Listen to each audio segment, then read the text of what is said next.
guys, welcome to my ARC review for Eternally Electric by Debbie Gibson.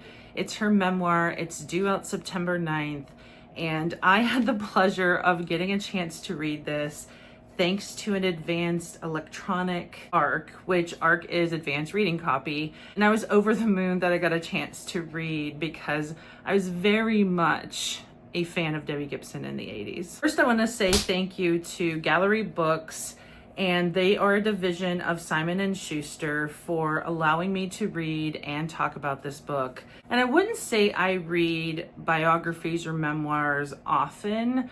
I have certainly read some. I enjoy a good biography or memoir, but I had to read this because I was such a fan of Debbie's in the late 80s and early 90s.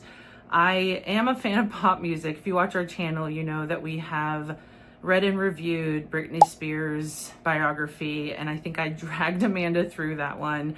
But this one I read on my own. I appreciated knowing not just behind the scenes for what she went through as she was trying to get her voice heard and to have a music career. And she was really young. She was 15, 16 when she ended up getting a contract and a music career going. Listening to her tell the story about how she got that all started and how it all came together, knowing the behind the scenes when, back when I was really young and I was listening to her, that's a lot of the stuff that we don't know. We just know the music, and we get a chance to, sometimes see her live. I only saw her once, and it was in the 90s, and it was at a National Record Mart in Pittsburgh, PA, because I had a chance to go at a meet and greet, and it was already past, I think, the time when she was like crazy popular. The popular music had already moved on from pop and was starting to do the 90s grunge thing,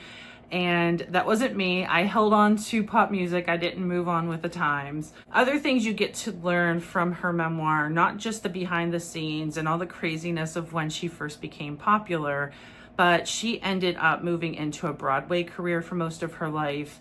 And then as she gets older, you start to learn how she dealt with a lot of health issues, things that have come up with how she's maneuvered her career and what has been happening with her friends and family. So she's been very active. If you see her, she's on social media, she's on TikTok, but she is very much still active. She does tours still where she sings like 80s songs and 90s songs, like revivals. She has a strong friendship with a new kid on the block. His name is Joey McIntyre, and they ended up doing some things together too. So she has definitely been active. She didn't, just go away and have a private life. She has been doing things all the years since she first became popular, and she did put out music. There's a couple albums that I ended up loving that she put out like early 2000s.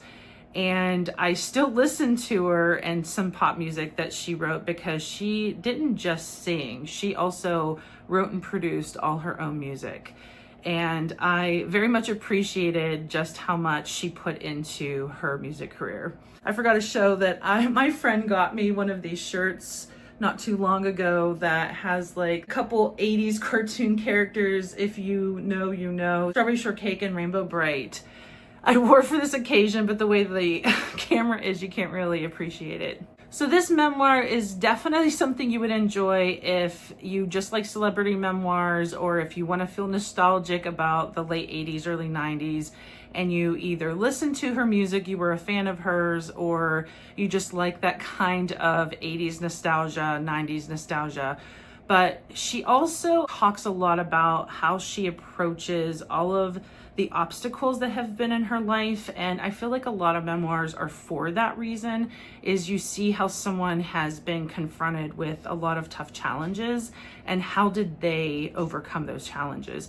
She's definitely had a lot of like health issues that she's had to find a way to get around. And I would say even financial issues that she's had to get around, because once her career wasn't as popular anymore, she wasn't making the kind of money that, and this is her love and her passion, she wanted to keep doing it.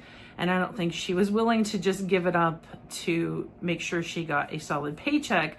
So she has had to find her way financially to get forward doing something that she was still passionate about. If you'd like memoirs for those reasons and you like to just read about people's lives and how they have dealt with things, I think this would be for you too. It does come out September 9th. I very much appreciated it and loved it. So check it out, and thanks for watching, and until next time.